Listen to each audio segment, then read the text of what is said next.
What's up, everybody? My name is Jason, and welcome to Small Biz. In today's video, I'm going to briefly talk about the FTX fiasco and how it's spreading to the rest of the stock market, and what the hell is going on with BBIG, who just laid off 65% of its workforce. Obvious question being, is it a buy, sell, or a hold? So, ladies and gentlemen, go ahead and pull up a chair, grab a cup of coffee or an ice cold beer. Here we go. All right, ladies and gentlemen, a couple of fun facts for starters.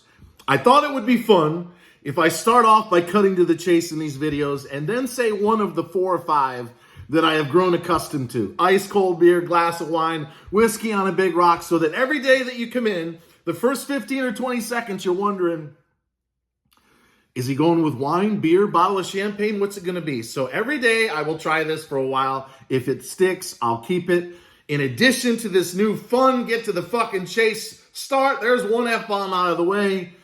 If you're looking for a microloan, our friend Gary at Approved Business Lending is working on the final touches of a brand new website, which will be easy for you to fill out an application.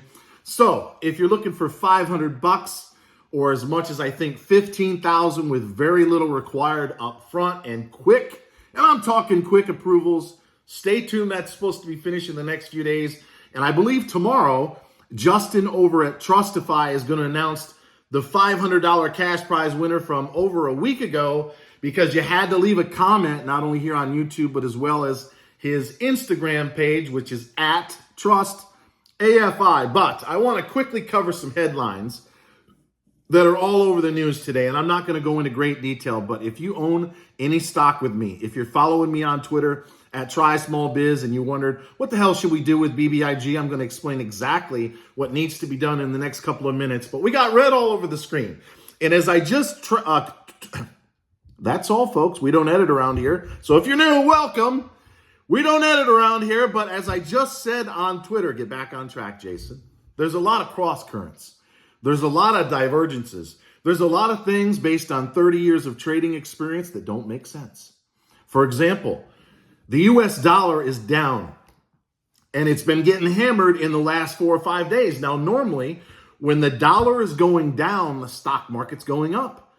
But the market's been going down, especially NASDAQ and small cap stocks inside of the QQQ, the IWM, and of course, ARKK, Cathie Wood's ETF. So that doesn't make sense. Interest rates have come down. Stocks should be going up. But if I had to guess, we are extremely overbought on the Dow. As I said yesterday, the stochastics, which is a momentum indicator, has been overbought for almost 3 weeks.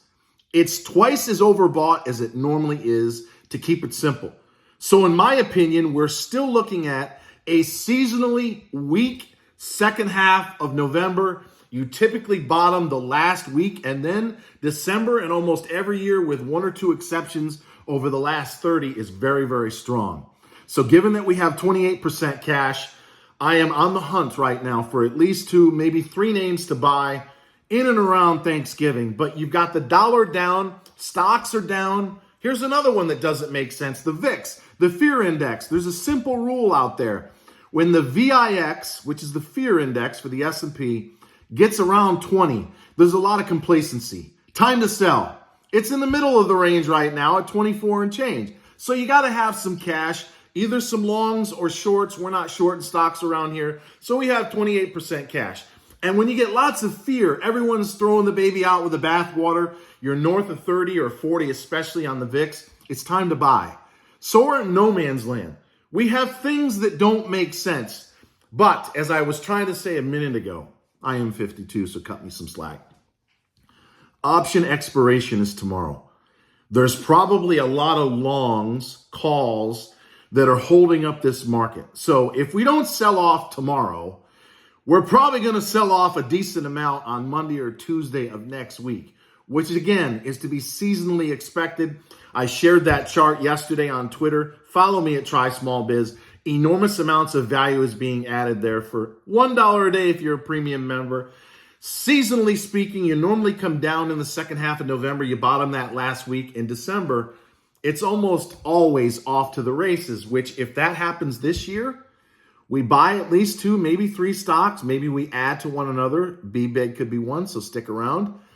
And we look to sell them or at least take some profits right before the end of the year, because January, in case you haven't been trading for the last several years, has been horrendous, scary, avalanche, look out below.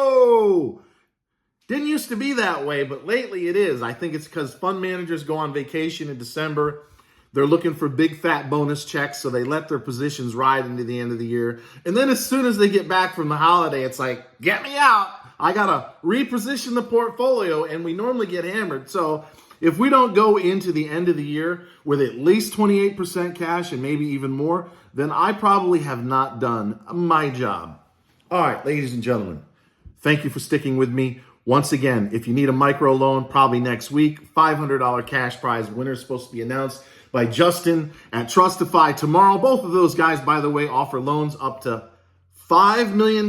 So look up Gary at Approved Business Lending, Justin at Trustify. There's also 2 or 3 other premium members inside of financial services that I have not had a chance to get to know yet. So if you want to give me a call at 866-2-SMALL-BIZ, please do so. Which brings me to another point before we talk about BBIG. The phone is ringing off the hook. I have 2 other businesses that I'm running in the process of actually winding down. I walked away from gigantic amounts of money to serve you guys over the next 20 or 30 years, if the good Lord will have me. But in the process of launching this phone number, 866-2-SMALL-BIZ, and offering more and more and more value for just $1 a day as a premium member, hit that red button at the top of your profile to get in the game. I spend at least 2 hours, sometimes 3 on the phone. So I know there's at least 4 to be exact that I have to call back tomorrow morning. So if you've been waiting more than 24 business hours, I appreciate your patience. Please understand, I'm straight out. So I will get to you tomorrow, which leads me to BBIG. You know, before I forget, I had some guy, and there's a lot of haters, you've seen him. He couldn't believe that I drink coffee. And he hates the whiskey on a big rock, bottle of champagne stuff. How many F-bombs have I dropped today? Go fuck yourself, pal. All right, ladies and gentlemen, now that I got that out of the way, and I'm staying within my 3 F-bomb limit, what are we going to do? This is a great channel, isn't it? What are we going to do with BBIG? Well, you may have seen the news that they just laid off through Ross Miller, the new CEO, who used to be, I believe, commissioner of either Nevada and or Las Vegas, who, again, as I said on Twitter, has a lot of credibility.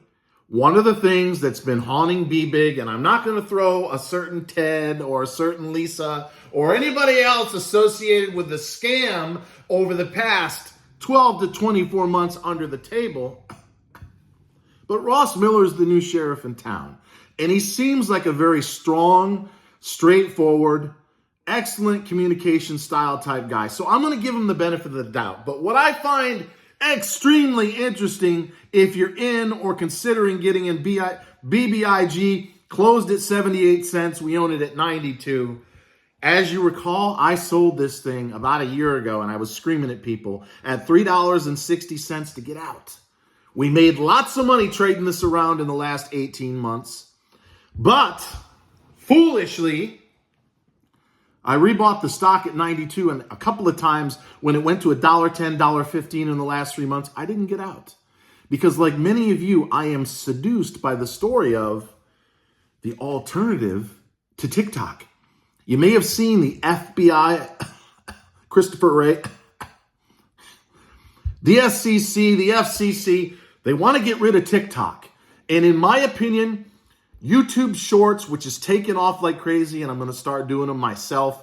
And if Elon Musk launches or relaunches Vine, V-I-N-E, which was big a few years ago, by way of Twitter, which owned Vine, then they're probably going to put TikTok out of business. And if not out of business, a fraction of their former self, let's say by 2025. So here we have BBIG. It's 77 cents, down from a high about 2 years ago of 12. It got caught up in the meme frenzy, and it's been getting smashed all the way down, in large part because of mismanagement, and they diluted the hell out of the stock. This float used to be 10 million shares or thereabouts. Now they've got well over a they did $300 million or so market cap. They've increased the float, tradable float, by at least 3 or 4 times. And as a result, the dark pools, the institutions that don't have to show their hand, have hammered the stock over the course of the last 6 months. But as we sit here, and it is a member of the Russell 3000, it pretty much trades with the IWM until recently, when Colucci took the rest of them to court. And if you remember the story, most people took the side against Colucci. And what was his plan all along? To fire 2/3 of the employees in order to save the company money so they could survive. And lo and behold, what happens today? Ross Miller does the same exact thing that the so-called mortal enemy Colucci wanted to do.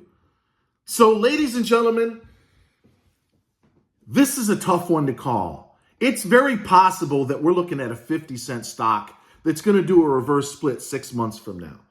I don't think it's the case, but it's possible. So sitting at 92 cents before I knock it off the stand, I'm not buying anymore at 77. It's a prove me stock. But here's the alternative, or the optimistic glass half full version for anyone who's out there that has the courage to hang in there on BBIG. Let's assume that if TikTok does not get banned, it is almost completely knocked out of commission within the next year or two. Lomotiv, which BBIG supposedly owns about 80% of, LOMOTIF.com here in the States, is big abroad, especially in India. But they have yet to launch officially here in the United States. So what's the chatter out there? And you'll see a lot of people, I believe his name is Lauren Ross on Twitter. He seems like an upstanding guy who's obviously been in the weeds and up to his eyeballs in this stock, including the court case, for a couple of years. The glass half full version is they cleaned house. They now have NASDAQ compliance as of today with a brand new board member who seems like they're legit. They're 6 months behind with reporting their earnings. Probably going to be the case that it's either not that good or at best, that they whacked 2/3 of the workforce before they come out with the earnings, which has got to be before the end of the year. If they don't come out with earnings by the end of the year, then something is really rotten in Denmark. But glass half full. They get rid of 2/3. I read the 10Q or whatever form it was that they filed. They're going to save 4.9, let's call it $5 million. But as some of you rightly pointed out on Twitter, whenever you whack 2/3 of your workforce, it's like, what did you really have in the first place? I'm not going to mention any more names. I think I did earlier in this video. But was this a cash register for those two? I mean, were they just diluting the hell out of the stock and somehow figuring out a way to siphon money from BBIG over to Zash? But now they got Eric Finman, who again is a young, used to be crypto multimillionaire. I don't know if he survived the latest meltdown, but has somewhat of a very positive reputation. So if Finman and Ross and the new board are legit, and we get TikTok banned in the States or crippled, what a perfect time to come out with fairly decent earnings, do the merger with Zash, announce a very clear valuation, a schedule of launch here in the United States. What, if any, alliances or new product launches do you have? And Ross, who has done an excellent job of communicating with the street, you do not let the shareholder base down, because if I can put it honestly, I think I'm at 2 F-bombs. They've gotten royally fucked over the last 18 months, and enough is enough. So what do? In my opinion, we hold. If you're brand new to the story and you don't own any of the stock, maybe you grab some at 77. But we all have to be prepared with the possibility that there's something nefarious going on here, and it's going to start to fade. So I'll come out with a stop loss. Maybe it's near the 52-week low. I think it was upper 60s, where I say, that's it. We're taking a 20 or 25% loss. We'll make it up somewhere else. We're moving on. But as I also said in closing, unless the story changes in a dramatic way, unless they come out with blockbuster earnings because of ad riser, cost cutting, etc. And they paint a very clear, straightforward picture as to where we're going with respect to the merger with Zash. The next time this sees anywhere near $1 to $1.50, I'm out. I'm tired of playing games with this company. So they're going to have to change their story and their tune real fast, or the next time we get at, near, or slightly above where we own it in the low 90s, it's time to say au revoir. And with that said, always remember that I love each and every single one of you, and I hope to see you at trysmallbiz.com.